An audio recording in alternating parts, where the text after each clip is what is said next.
नमस्कार, स्वागत है आपका हमारे नए show astrological with Sandeep Kochar में। एस्ट्रोलॉजी के शो तो आपने कई देखे होंगे, लेकिन हमारा ये शो थोड़ा डिफरेंट है। Let me tell you why. Number 1, जैसा इस शो का नाम है वैसा ही इस शो में बातें होंगी। Astrological which means astrology with logics, और साथ ही हम बस्ट करेंगे इलॉजिकल मिथ्स को। नंबर 2, एस्ट्रोलॉजिकल की जो जर्नी है इसमें हमारा साथ देंगे Nostradamus of India, most trusted astrologer of India, और एक ऐसे इकलौते सेलिब्रिटी एस्ट्रोलॉजर जिनका नाम दर्ज है लिम्का बुक ऑफ रिकॉर्ड्स में। Yes, I am talking about doctor Sandeep Kochar. Sandeep ji, बहुत बहुत स्वागत है आपका। थैंक यू सो मच इस शो में जुड़ने के लिए। Thank you. और हम लोग काफी टाइम के बाद स्क्रीन शेयर कर रहे हैं, और जो अपनी मेमोरीज है हमारी पुरानी वो फिर से ताजा हो गई हैं। बिल्कुल। I think it's been more than 6 years now. मुझे अभी तक याद है जब जी में हम लोग शो करते थे और आप न्यूज एंकर थे, और मेरा एस्ट्रोलॉजी का शो वहाँ चलता था, तो उसी दौरान शूट के दौरान बातचीत और मुलाकात बिल्कुल। और मुझे भी अच्छे से याद है कि किस तरह से जब लाइफ में कोई दिक्कत आ जाती थी, परेशानी आ जाती थी, तो किस तरह से आप हमें उसमें से निकालते थे, मोटिवेट करते थे, और आपकी प्रेडिक्शंस जो होती थी ना वो एकदम सटीक होती थी। जी बिल्कुल। मुझे भी लगता है कि I am the chosen one, because हर इंसान की एक डेस्टिनी है, एक जर्नी है। और एस्ट्रोलॉजी के बारे में मैंने खुद सपने में नहीं सोचा था कि I will be doing astrology in my life, because मेरे पूरे खानदान में, मेरे एंसेस्टर्स में मतलब कोई एस्ट्रोलॉजर नहीं है, and I think I will be the first and the last one in my entire family. But I feel blessed that ऊपर वाले ने एक ऐसी विद्या से नवाजा है जिससे थ्रू आप लोगों की हेल्प कर सकते हैं, उनको गाइड कर सकते हैं, सही डायरेक्शन दिखा सकते हैं, because everyone is in a very distress state. कभी जब आप जो चाहते हैं वो अगर नहीं होता है तो आप बहुत परेशान हो जाते हैं, मन बहुत विचलित हो जाता है, और इंसान बहुत हताश और निराश हो जाता है और डिप्रेस हो जाता है। तो एक एस्ट्रोलॉजर जो एक स्ट्रेंजर है, अगर वो आपके बारे में बताता है और आपको ये रियलाइज कराता है कि ये बस थोड़े दिनों की बात है या कई बार कुछ महीनों की बात है, तो आपके मन में एक हौसला आपको मिल जाता है, hope, and hope is very very important. तो जिंदगी की जो प्लानिंग है, जिसको हम योजना कहते हैं, और मुझे बहुत अच्छा लगता है जब मैं आपके साथ शो करता हूँ, क्योंकि हमारा जो टोटल जो एस्ट्रोलॉजी का जो सबसे बड़ा जो पॉइंट है वो योजना बनाने का है, यानी how to plan your life, and that is the best thing about it. तो चलिए हम अपने व्यूअर्स को बता देते हैं कि इस शो में क्या खास रहने वाला है। सबसे पहले बात हम करेंगे एस्ट्रोलॉजी के इंपॉर्टेंट एस्पेक्ट्स पर जो आपको जानना जरूरी है, which will help in day to day life. इसके अलावा आपको इस शो पर मौका मिलेगा संदीप जी से अपने सवालों के जवाब जानने का, और इसके अलावा हम एक राशि हर शो में पिक करेंगे और उसका इन डेप्थ एनालिसिस करेंगे। तो आज हम बात करेंगे एक राशि की, जो कि है मेष एरीज राशि। इसके अलावा हमारे आगे आने वाले जो शोज हैं उसमें हम बाकी राशियों की एक एक करके इन डेप्थ एनालिसिस करेंगे। अगर आपने मेरे YouTube चैनल को अभी तक सब्सक्राइब नहीं किया है, then please subscribe go candid with Yojana Bhardwaj, और बेल बटन को हिट करना ना भूलें, ताकि जो हमारे आगे आने वाले वीडियो हैं उनकी नोटिफिकेशन आपको मिल सके। इसके अलावा हम फेसबुक, इंस्टाग्राम और ट्विटर पर भी हैं, जहां आप हमें फॉलो कर सकते हैं। तो संदीप जी, जो आज का शो का टॉपिक है वो है राहु, और सितंबर का जो महीना है, ग्रहों की जो हलचल काफी इसमें देखने को मिल रही है, और कई जो ग्रह हैं वो अपनी राशि चेंज कर रहे हैं, और जो राहु है सबसे इम्पॉर्टेंट है इन ग्रहों में। और आई थिंक 18 महीने के बाद ये जो है राशि चेंज कर रहा है, जेमिनाई से टॉरस में एंट्री की है। ये जो पूरा राहु की ये जो मूवमेंट है, इसको एस्ट्रोलॉजी के हिसाब से कितना सिग्निफिकेंट आपको लगता है? देखिए, पहली बात है कि राहु और केतु इंडिया के बाहर ये प्लैनेट नहीं मिलते, क्योंकि ये इंडियन कॉन्सेप्ट है। मिलते इन द सेंस कि वहां पे जो है वो नेपच्यून है, प्लूटो है, यूरेनस है। इंडिया में राहु और केतु है, और ये रियल प्लैनेट नहीं है, ये शैडोई प्लैनेट है। कि जब सबको पता है कि अर्थ सन के चारों तरफ घूमती है और मून अर्थ के चारों तरफ घूमता है, तो मून बेसिकली अर्थ का नेचुरल सैटेलाइट है। तो जो एक्सेस जहां पे राहु और केतु अर्थ के एक्सेस को कट करते हैं, वो 2 नोड्स, उनमें से एक नोड को कहा गया राहु और दूसरे को कहा गया केतु। इंग्लिश में इसको कहते हैं dragon head and dragon tell. Bad Rahu की दशा किसी की जिंदगी में कुछ भी प्रॉब्लम क्रिएट कर सकती है। बैड केतु की दशा इंसान को फ्रस्ट्रेट कर सकती है। और अगर गुड प्लैनेट है किसी की हॉरोस्कोप, इंडिविजुअल हॉरोस्कोप के हिसाब से, तो ये इंसान को जमीन से आसमान तक पहुंचा देती है, यानी जिंदगी बदल जाती है। ऐसी ताकत राहु और केतु के पास है। किसी की भी कुंडली के उसमें देखा जा सकता है कि उसके लिए फेवरेबल है कि नहीं।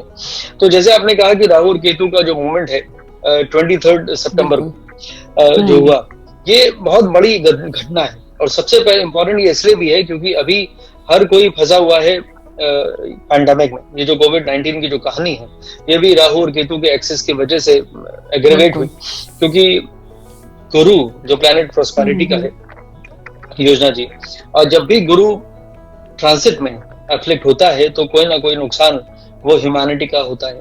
अभी गुरु राहु और केतु के एक्सेस में पिछले 1.5 साल से 1 साल से चल रहा था, और शुरुआत हुई थी 26 दिसंबर को, जब सारे ग्रह एक साथ थे और उस दिन ग्रहण भी था। तो उस दिन से पैंडेमिक की शुरुआत हुई, और वो ट्रांजिशन राहु और केतु का अब 23 को होता है। तो यानी गुरु का जो एफ्लिक्शन था राहु और केतु के एक्सेस में, वो ठीक हो गया। तो एस्ट्रोलॉजिकली मैं ये भी कह सकता हूँ कि अब धीरे धीरे चीजें इंप्रूव होनी चाहिए। केसेस इसलिए बढ़ रहे हैं क्योंकि कोई वैक्सीन इसकी नहीं आई है, लेकिन जो नुकसान होना था, जो हार्म होना था बिकॉज ऑफ दिस ट्रांजिशन, वो हो चुका है। अब आगे things should become better, and मैं यही कामना करता हूँ कि जल्दी से कोई इफेक्टिव वैक्सीन आए और उससे लोगों का इलाज हो, और उसके बाद कोविड कहीं जाएगा नहीं, बट उसकी आदत हो जाएगी जैसे बाकी डिजीजेस की हो गई है। तो तब तक हमें अपने चीजों को नियंत्रण में रखना है, अपने मास्क और ग्लव्स और अपने हाइजीन को मेंटेन करना है, एंड इस तरह जिंदगी को आगे बढ़ाना है। तो ये बात मेजरली मैं कोविड-19 के पॉइंट ऑफ व्यू से कह रहा हूँ। बट अगर हम राशियों की बात करें कि इसका क्या असर होने वाला है और ये क्या करेगा, तो मैं जरूर, अगर आप कहें तो। हाँ जी बिल्कुल। अब थोड़ा ब्रीफ एक आइडिया दे दें, क्योंकि जो आपने पेंडेमिक की बात की और जो राहु की जो सिचुएशन थी उसकी बात की, तो ये कोरिलेशन अब सारी राशियों पे पेंडेमिक ने सब पे असर डाला। और अब आप जो कह रहे हैं कि रे ऑफ होप है थोड़ा, और अब सिचुएशन केसेस हालांकि बढ़ रहे हैं, लेकिन वही जो नुकसान है वो शायद अब कम हो, लोगों को आदत पड़ जाए और सिचुएशन थोड़ा धीरे धीरे बेटर हो जाए। सो अगर थोड़ा सा एक आइडिया मिल जाए कि राशियों किस किस राशि के लिए अब बेटर हो रही है, जो ये मूव हुआ है जो राहु है। अभी जो राहु जो है वो मिथुन राशि के ऊपर से विचरण कर रहे थे 1.5 साल से, और केतु धनु राशि में। तो धनु राशि और मिथुन राशि वाले बहुत परेशान थे। मिथुन राशि के जितने लोग थे वो डिप्रेसिंग स्टेट में चल रहे थे, और धनु राशि वाले फ्रस्ट्रेटिंग जोन में चल रहे थे। अब नंबर आ गया है वृषभ राशि और वृश्चिक राशि। तो वृषभ राशि के लोग जितने हैं, और मैं यहाँ पे बात कर रहा हूँ मून साइन की, चंद्र राशि जो इंडिया की एस्ट्रोलॉजी है।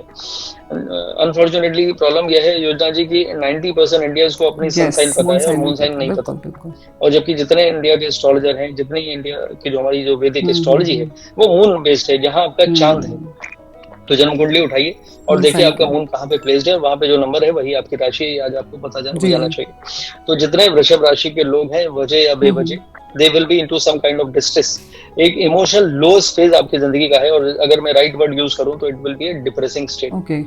तो ये ऐसा दौर है जो अगला 1.5 साल के लिए वृषभ राशि के लिए और वृश्चिक राशि के लिए फ्रस्ट्रेटिंग दौर रहेगा। डिपेंड करता है बहुत सारी चीजों पर। एस्ट्रोलॉजी में हमेशा कंडीशन अप्लाइड होता है, एक एस्ट्रिक्स लगा रहता है कि इसका आप हॉरोस्कोप देख रहे हैं तो इसके बारे में आप क्या बता सकते हैं। तो मुझे पहले ये जानना है कि वो इंसान है कौन, क्योंकि देश काल और पात्र के बिना ज्योतिष नहीं होता।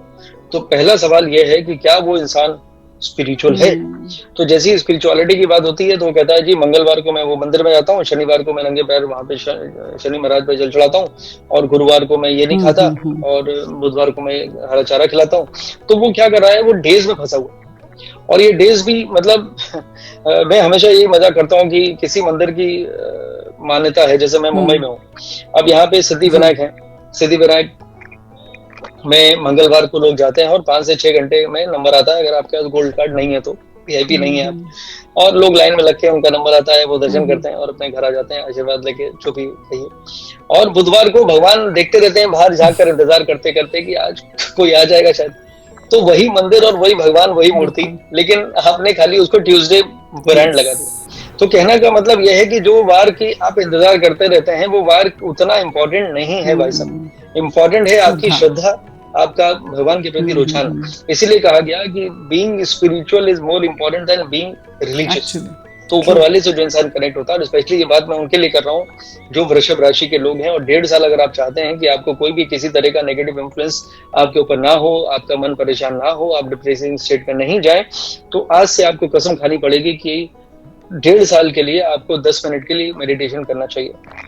आपके जो भी भगवान आपको पसंद है, जिस भी मजहब धर्म को आप फॉलो करते हैं, ऊपर वाले से कनेक्ट हो जाइए। तो आपका ये 1.5 साल का जो बात है, जिससे आपको डर लग सकता है, उससे आपको पता भी नहीं चलेगा वो 1.5 साल कैसे गुजर जाएगा। और कोई कहता है कि नहीं, I don't believe in God, आजकल तो सबको लॉजिक की जरूरत पड़ती है, and people are like that, और स्पेशली न्यू जनरेशन। तो वो लोगों के लिए 1.5 साल बहुत मुश्किल होगा। किसी के ब्रेकअप हो जाएंगे, किसी की जॉब चली जाएगी, कोई रॉन्ग डिसीजन ले लेगा, गलत पैसे फंसा लेगा, और फिर अपनी जिंदगी को मुश्किल में डाल देगा। बिल्कुल। और हमने, मुझे लगता है जैसे आपने स्पिरिचुअलिटी की बात की है कि स्पिरिचुअल होना ज़रूरी है, और उससे जो भी आपके आने वाले कष्ट हैं वो दूर हो सकते हैं। जो राहु जो आपके ऊपर बैड इम्पैक्ट डाल सकता है इन स्पेसिफिक इन राशियों पर, तो वो भी दूर हो सकता है। मेडिटेशन को अगर मैं बोलूं, मैं 20 साल से एस्ट्रोलॉजी कर रहा हूं, और पहले दिन से मैं कहता हूं कि अगर आप मेडिटेशन करते हैं तो आपको किसी एस्ट्रोलॉजर की जरूरत नहीं है। और ये एक बहुत ही अनप्रोफेशनल स्टेटमेंट है कि मुझे तो कहना चाहिए कि आप मेरे पास रोज मुझसे पूछिए। तो आपको एस्ट्रोलॉजर की जरूरत इसलिए नहीं है क्योंकि आपका मन आपके कंट्रोल में आ जाएगा, और कोई भी नेगेटिव ग्रहों का असर आपके ऊपर मिनिमल हो जाएगा। तो मैं कहना ये चाहता था कि लाइफ में सबसे इम्पोर्टेंट है इस चीजों को रियलाइज करना, और जिसने अपनी इस भारतीय संस्कृति सभ्यता को अपने लाइफ में अडॉप्ट कर लिया। और मैं ये नहीं कह रहा हूँ कि आप सुबह 4 बजे उठ के मेडिटेशन शुरू कर दीजिए, व्हेनेवर यू गेट टाइम। ऊपर वाला ने आपको बहुत छूट दे रखी है, जितने सांसारिक लोग हैं उनके लिए रूल अलग है। जो लोग एकदम दूसरी तरह की जिंदगी जीते हैं कि रेनंसिएशन उन्होंने ले लिया है, और वो परिवार उनका नहीं है, या वो पूरे एक विरक्ति की भावना उनके मन में आ चुकी है, तो वो अलग बात है।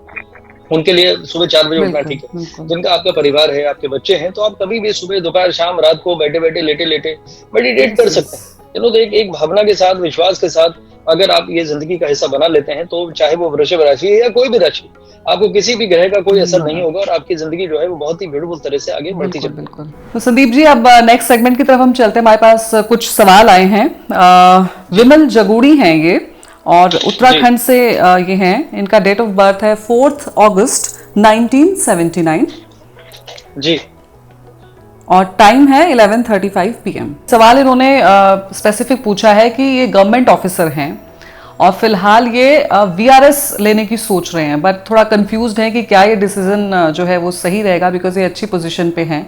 तो ये VRS लेना क्या ठीक रहेगा, और बिजनेस स्टार्ट करना ये चाह रहे हैं उसके बाद, तो फिर अगर ये ठीक है तो फिर कौन से बिजनेस में ये जाएं? देखिए, अगर इन्होंने ऑप्शन दिए होते तो आसान हो जाता मेरे लिए, क्योंकि ये एजुकेशन सेक्टर में भी जा सकते हैं, रियल एस्टेट में भी जा सकते हैं। ये ऐसे कुछ एरियाज हैं जिसमें इनको बहुत सक्सेस बन सकती है। लेकिन मैं फिर भी एक बात जरूर करना चाहता हूँ योजना जी, ये कुंडली बहुत स्ट्रॉन्ग कुंडली है। और हुआ क्या कि इनका चंद्रमा की दशा चल रही थी। अभी चंद्रमा की दशा में मन नहीं करता, इमोशनल इंसान सोचता है कि अभी मैं जैसे कई बार किसी का ट्रांसफर हो गया, बच्चे किसी और सिटी में पढ़ रहे हैं, 41 इनकी एज है, तो इनका एक लंबी जर्नी अभी बाकी है। तो मैं तो यही एडवाइस करना चाहता हूँ कि मंगल की दशा इनकी शुरू होने वाली है 2021 अक्टूबर से, यानी कुछ दिनों में। और ये मंगल इसीलिए इनको, नहीं सॉरी, 1 साल के बाद, आई एम सो सॉरी, 2021। तो 1 साल के बाद इनकी दशा शुरू होने वाली है। तो इनका ट्रांजिशन का दौर शुरू होगा अप्रैल 2021 से। अप्रैल 21 से अक्टूबर 21 के बीच में बहुत कुछ बदल जाएगा। तो या तो ये मन की सुनकर वॉलंटरी रिटायरमेंट लेकर अपना बिजनेस शुरू करेंगे, और अगर ये रुक गए तो ये इनकी जिंदगी का one of the most beautiful 7 साल की दशा शुरू होने वाली है कि पावर, पोजीशन, अथॉरिटी, रिकॉग्निशन, जो भी इनकी चाहत है कि मुझे, जैसे अभी ये सोच रहा हूँ कि मैं आई हैव रीच्ड हियर, अभी तो it is stagnation here and there is nothing where I can grow, ये कोई थॉट आ सकते हैं, सब इमोशनल थॉट। और जैसे मैं भी आपको कह रहा था कि फ्रस्ट्रेटिंग दौर चल रहा था धनु राशि का 1.5 साल से, तो इनकी धनु राशि है, तो इनको मजा नहीं आ रहा था यार, ये मुझे इंडिपेंडेंट होना है, मुझे अपना करना। तो मैं इनको एडवाइस ये देना चाहता हूँ कि थोड़ा सा अगर 7 साल और यूटिलाइज कर लीजिए, अपनी पोजीशन को और बढ़ा लीजिए। और अभी इनकी एज ही क्या है, 41, और 41 कौन कहता है ये 41 के, क्योंकि 41 सिर्फ इनको पता है और मुझे पता है। बाकी इनका जो एनर्जी लेवल्स हैं वो हमेशा ये ही विल बी 21, 20 साल बाद भी ये यंग ही रहेंगे। तो जब एनर्जी लेवल आपके साथ है, नॉलेज में 10 में 10 है, मैच्योरिटी, अंडरस्टैंडिंग, जब पैदा हुए थे तो हाथ में इनकी लॉयर की डिग्री थी, तो इनकी अंडरस्टैंडिंग, इनकी मैच्योरिटी, इनकी कन्विंसिंग एबिलिटी सब 10 में 10 है। और ये कभी छोटे बच्चे थे, उम्र में हमेशा आगे, रिस्पॉन्सिबिलिटी में सबसे आगे, समझदारी में सबसे आगे। तो जब इतनी काबिलियत इनके अंदर है और इनके सारे प्लैनेट इनके प्रोफेशन या मान सम्मान, रिकॉग्निशन को, औहदे को देख रहे हैं, तो ये एक अच्छे लेवल पे जा सकते हैं इस अपने डिपार्टमेंट में। ओके। तो मेरा एडवाइस यही है, बदलाव आ सकता है अप्रैल ऑनवर्ड्स, लेकिन अगर 7 साल रुक जाते हैं तो ही बी वेरी हैप्पी, क्योंकि जब वो रिटायर होंगे तो एक बहुत ही अच्छी पोजीशन से होंगे, और उसका जो इवन हम कहें कि जो भी रिटर्न आता है या जो भी उनको बाद में मिलने वाला है उसका एक अलग ही लेवल होगा और एक सेटिस्फेक्शन उनके मन में रहेगा। फिर राहु की 18 साल की दशा आएगी। राहु में 2 4 5 3 5 कहते हैं शायद मुहावरे में, 3 5 करने का मतलब डिप्लोमेसी, टैक्ट और मैनिपुलेशन होता है, जो बिजनेस में एक टैक्टिक्स की जरूरत पड़ती है, because he is a very straight forward person.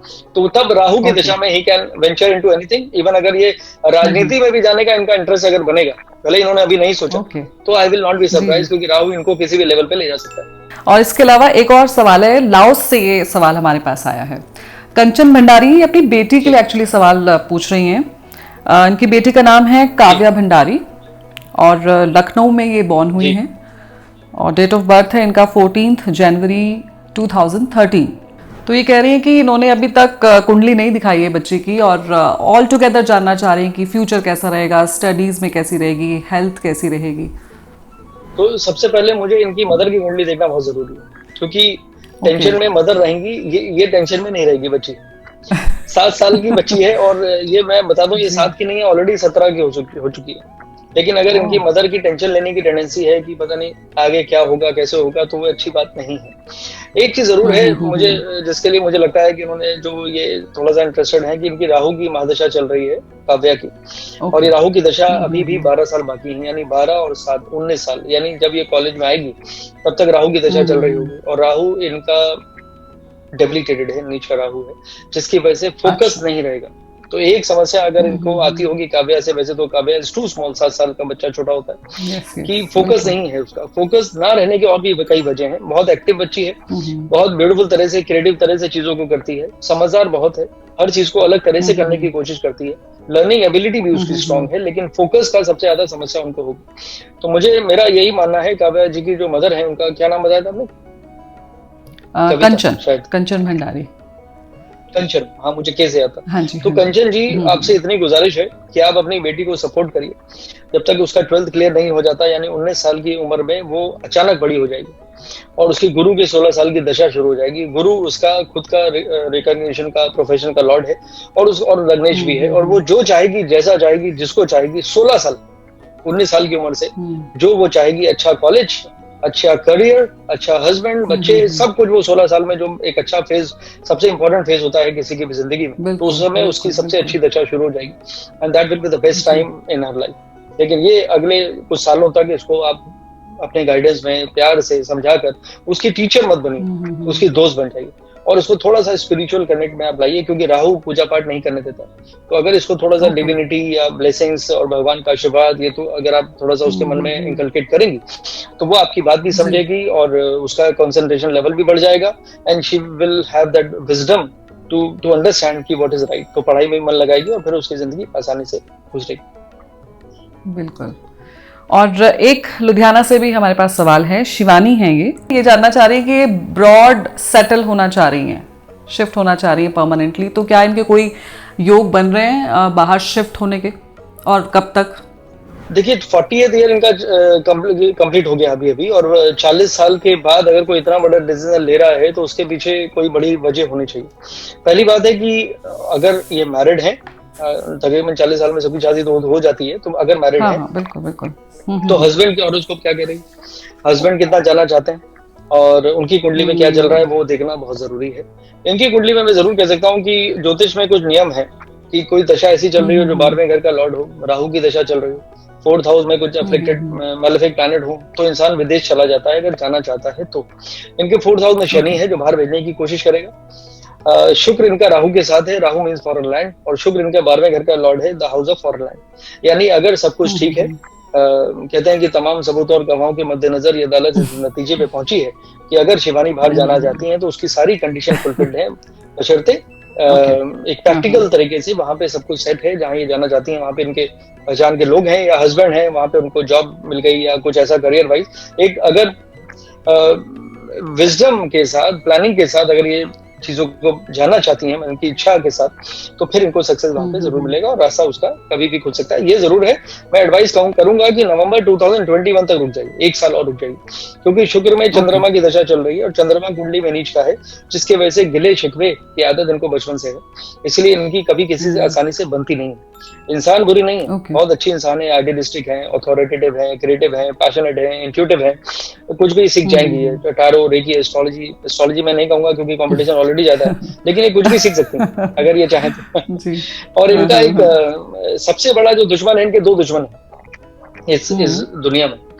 वैसे तो तकरीबन शादी के बाद सास दुश्मन बन जाती है, लेकिन इनके 2 और दुश्मन है उसके अलावा। वो है एक तो ये कुछ भी इग्नोर नहीं कर पाते, तो छोटी छोटी बातें इनको बॉदर कर जाती हैं। और इनकी डिजिटल मेमोरी है, बाकी सबकी मेमोरी फुल हो जाती है, फोन की डिलीट करना पड़ता है, इनकी मेमोरी अनलिमिटेड है। तो कुछ भी ये 20-20 साल पुरानी बातें इनके जहन में रहती हैं और कुछ भी कभी भी ये बोल देती हैं कि तुम्हें याद है तुमने उस दिन क्या कहा था।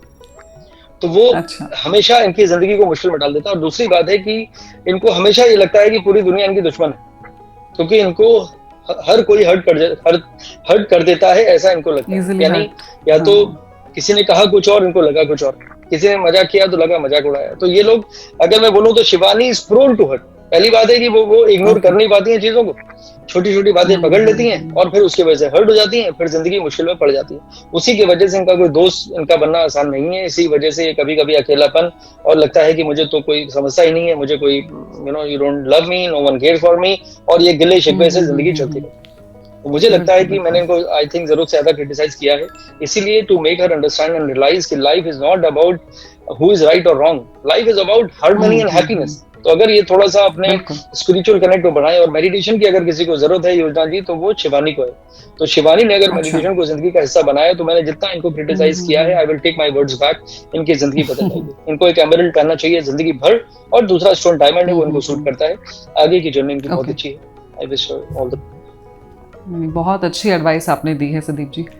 और चलिए अब हम आगे बढ़ते हैं अपने शो में, और आज हम एक राशि लेने वाले थे जिसके बारे में आप हमें थोड़ा इन डेप्थ एनालिसिस देंगे। तो आज हम एरीज यानी मेष राशि की बात कर लें।